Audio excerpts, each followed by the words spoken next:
Seja bem-vindo a mais um estudo do Vem Segue-me aqui na Rádio Sud no horário meio-dia e 9 horas da noite e também aqui no meu canal no YouTube, Escola Dominical Brasil. O meu nome é Vanderlei Claudiano, hoje é dia 24 de setembro. Antes de iniciar a leitura do Vem Segue-me, a designação aqui, eu queria agradecer de coração a mensagem aí que o Paulo César Fernandes do Nascimento enviou para mim, ele mora no Rio de Janeiro. Um abraço para você também, para sua família. Ele me acompanha todos os dias aqui no Venceb. Eu quero agradecer a todos os cariocas que também acompanham esse estudo, as outras pessoas que acompanham nos outros estados também. Eu quero agradecer as palavras, de carinho que vocês mandam para mim, de agradecimento, palavras de bênção proferida por vocês. Que Deus abençoe vocês também em dobro, assim como vocês desejam essas bênçãos para mim, que vocês possam receber em dobro essas bênçãos também. Bom, então muito obrigado a todos que acompanham esse estudo aqui comigo, seus comentários. Eu leio cada um dos comentários que vocês enviam para mim aqui no canal no YouTube, tá bom? Aqui no meu canal Escola Dominical Brasil. Às vezes não dá tempo de responder tudo, mas sempre quando mandam alguma pergunta ali, eu faço questão de responder também, tá bom?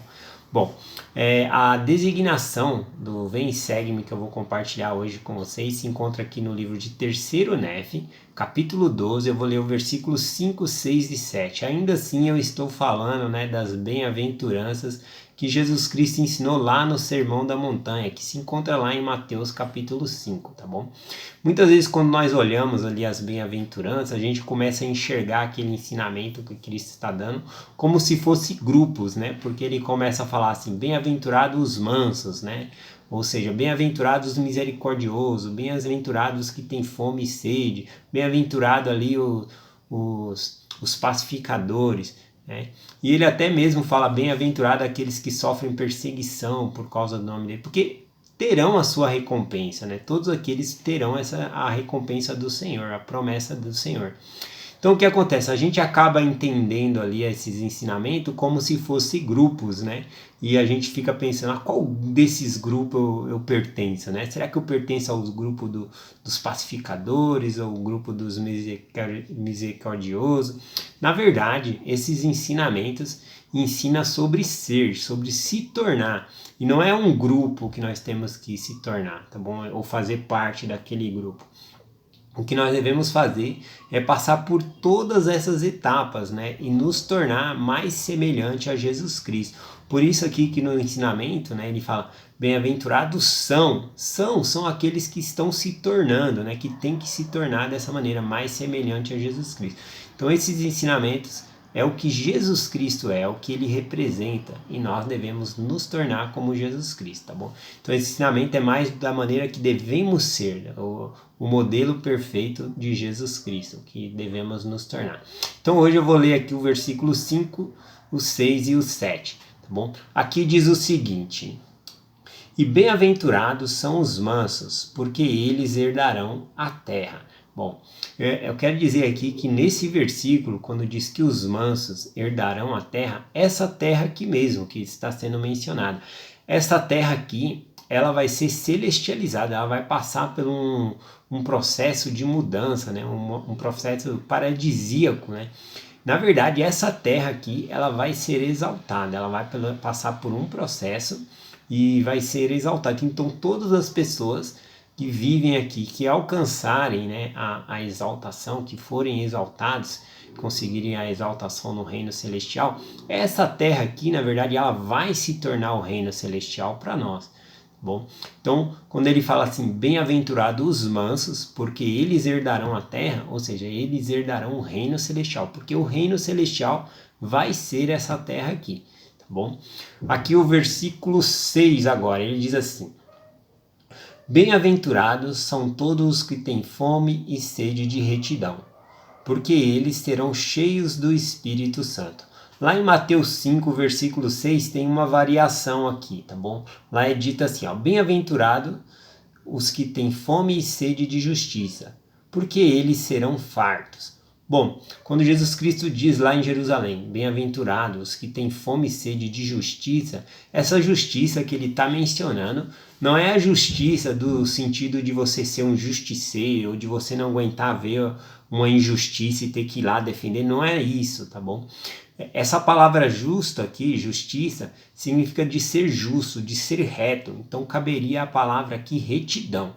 Então, bem-aventurado, né, os que têm fome e sede de retidão, que buscam a retidão, né, que sentem a necessidade de ser mais reto, de ser uma pessoa mais pura, e busca isso por meio das escrituras, por meio de estudo, por meio de fazer obras, né, caritativas, de ajudar o próximo. Né? Então, aqueles que têm fome de retidão, de ser reto, de se tornar como o nosso Salvador é. Então, ele está falando, bem-aventurados que têm fome e sede. Para que ele coloca a palavra aqui, fome e sede, aqueles que sentem a necessidade de se tornar mais justos, né, de se tornar pessoas melhores, tá bom? Então, bem-aventurado esses que ele está falando. Então lá em Jerusalém é colocada a palavra justiça, mas é no sentido de retidão. E aqui ele usa o sentido da retidão mesmo entre os nefitas. Bom, versículo 7 diz assim: bem-aventurado os misericordiosos, porque eles alcançarão misericórdia. Essa parte é muito importante, né? Inclusive é um ensinamento que eu quero trazer ainda aqui essa semana, que é a oração, né? Que o Senhor lhe dá um modelo da maneira que nós devemos orar, não algo decorado, né? Mas é uma oração que nos compromete, né? Na oração que Jesus Cristo ensina tanto lá em Jerusalém como aqui aos nefitas, ele diz, perdoa as nossas dívidas como nós perdoamos os nossos devedores.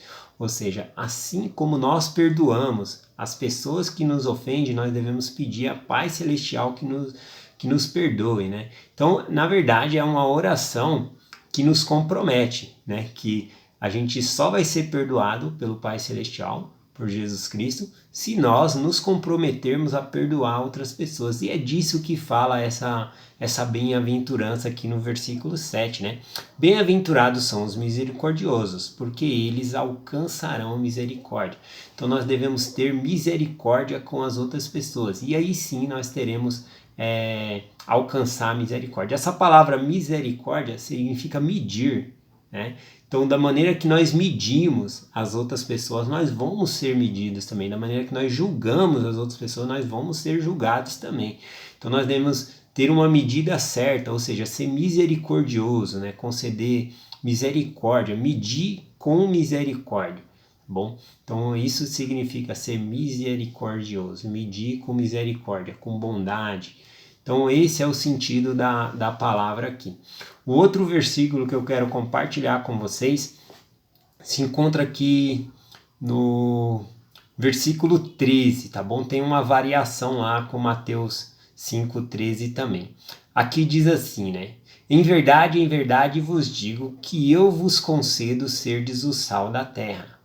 Mas se o sal perder o sabor, com que será a terra salgada? O sal, então, para nada mais prestará, senão para ser lançado fora e pisado pelos homens. Então, a diferenciação aqui que tem lá no livro de Mateus com esse aqui, é que aqui o Senhor fala que eu vos concedo ser o sal da terra. O sal ele é usado como tempero, né, para dar sabor ali. Mas quando o Senhor ele fala aqui sobre que eu vos concedo serdes o sal da terra, ele está falando no sentido de puro, porque o sal ele é um conservante natural, que ele nunca vai perder o sabor dele, a menos que você misture o sal com outros ingredientes, né, com outras substâncias. Aí o sal ele vai lá e se contamina e perde o sabor. Bom, mas o sal, você pode guardar aí um sal grosso aí na sua casa, o resto da vida ali ele nunca vai perder o sabor dele, ele sempre vai estar ali puro, conservado. Só que se você misturar com outra coisa ali, ele perde o sabor dele, ele acaba se estragando e para nada mais serve, né? Não vai dar para temperar mais nada. Então o que o Senhor tá nos dizendo aqui é que ele nos concede, né, sermos puros, né? Ele que nos concede ter esse sabor. E que se nós se misturarmos, né, com outras coisas, nós vamos perder o nosso sabor. Por exemplo, nós guardamos o dia do Senhor. Se nós nos deixarmos influenciar por outras pessoas para quebrar o dia do Senhor, né, e isso começar a ser corriqueiro em nossa vida, né, sempre está quebrando o dia do Senhor, indo em festa ou indo em passeio e não guardando o dia do Senhor, a gente está perdendo o sabor, a gente está sendo influenciado, a gente está sendo misturado, né, com coisas que não podemos participar. O mesmo vale aí para a palavra de sabedoria, lei da castidade ou qualquer outro mandamento. Então, quando o Senhor fala aqui que eu vos concedo ser o sal da terra, é porque nós temos que estar com Cristo para ter esse sabor também, para sermos puros. É igual a parábola lá que ele fala que ele é a videira verdadeira e o galho, né, o galho ele não dá fruto sozinho se não tiver na videira. Se cortar o pedaço do galho ali, o galho não vai receber os nutrientes da árvore, né? Então nós temos que fazer parte da videira, nós temos que ser o sal da terra. Mas como Jesus Cristo diz aqui, eu vos concedo ser o sal da terra. Se nós nos afastarmos de Cristo, nós vamos perder o nosso sabor, nós vamos se misturar com outras coisas e para nada mais serviremos, tá bom? Então eu compartilho essa mensagem com o desafio que nós possamos ser o sal da terra, dar o sabor, tá bom? E que nós não nos misturemos a ponto de ser influenciado a quebrar os mandamentos do Senhor. Bom, que nós possamos fazer a diferença sobre essa terra aqui, como o Senhor lhe quer que sejamos. Em nome de Jesus Cristo, amém. Até amanhã.